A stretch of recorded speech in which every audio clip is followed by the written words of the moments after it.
જ એક મહાન સંત એટલે બોડાણા ભગત, જે ક્ષત્રિય કુળનું ગૌરવ કહેવાય, એ બોડાણા ભગતના ઇતિહાસની તો આપણે વાત કરવી છે, પણ એની સાથે સાથે જે ભગવાન દ્વારકાધીશની મૂર્તિનું જે રહસ્ય છે એ આ ઇતિહાસની અંદર આવે છે કે ભગવાન દ્વારકાધીશની મૂર્તિ જે હાલમાં દ્વારકા મંદિરમાં છે, એ મૂર્તિમાં એક આંખ બંધ છે અને બીજી આંખ છે એ અડધી ખુલ્લેલી છે. આનું રહસ્ય શું છે? આવી રીતે શા માટે બન્યું?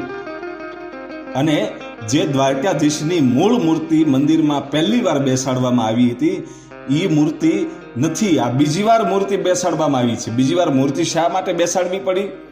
અને એની આંખ અડધી ખુલ્લી છે એક, અને એક આંખ બંધ શા માટે છે?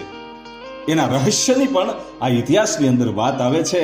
એટલે આપણે બોડાણા ભગતના ઇતિહાસની વાત કરવી હોય ત્યારે બહુ શરૂઆતથી વાત કરવી પડે, એનું મૂળિયું તપાસવું પડે.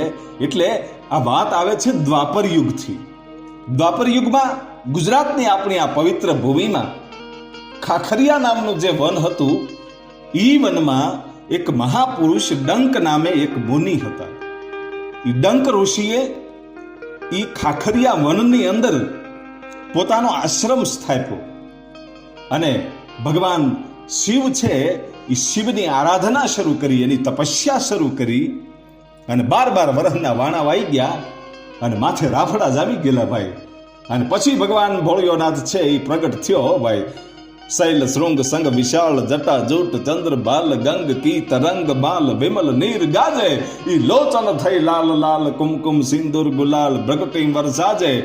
એવો ભગવાન ભોળિયોનાથ છે એ ભોળિયોનાથ પ્રસન્ન થઈ અને ડંક મુનિને એમ કહે છે કે માંગો માંગો બાપ, તમારી 12 વર્ષની ભક્તિથી હું પ્રસન્ન થયો છું. અને એ વખતે ડંક મુનિ છે એ બંને હાથ જોડીને એમ કહે છે કે આ ધરતીને તમે અહીંયા આવી અને પાવન કરી, એનાથી વધારે મારે શું જોઈએ? હું તો સાધુ છું, હું તો સાધુ તો સલતા ભલા, બસ મારે કાંઈ નથી જોતું. અને એ વખતે ભગવાન ભોળિયાનાથ છે એ ડંક મુનિની ઉપર ખૂબ રાજી થાય છે. અને ભગવાન ભોળિયાનાથે ડંક મુનિને આ ખાખરિયા વનની માલપા એમ કહેવાય છે કે આશીર્વાદ આપ્યા અને એટલું કીધું કે જાઓ, હું તમારી ઉપર એટલો રાજી છું કે તમે કાંઈ નથી માંગ્યું, તમારી કોઈ ભાવના નથી માંગવાની, માત્ર ને માત્ર તમારે મારી ભક્તિ કરવી છે. એટલે હું મારી ભક્તિ તો તમને આપું જ છું, પણ યુગો યુગો સુધી તમારું નામ છે એ અમર રહેશે, હું વચન આપું છું. અને તમારા નામથી મારી શિવલિંગ પૂજાશે. અને આ ભગવાન સાક્ષાત નારાયણ છે એ કૃષ્ણ રૂપે અહીંયા પધારશે, તમારા આશ્રમે પધારશે. અને એ આશીર્વાદ દઈ અને ભગવાન શિવ છે એ અદૃશ્ય થાય છે. અને પછી તો ડંક મુનિએ એમ કહેવાય છે કે ખૂબ જ તપસ્યા કરી, ભજન ભાવ કર્યું, પશુ પક્ષીઓ અને માનવની સેવા કરી.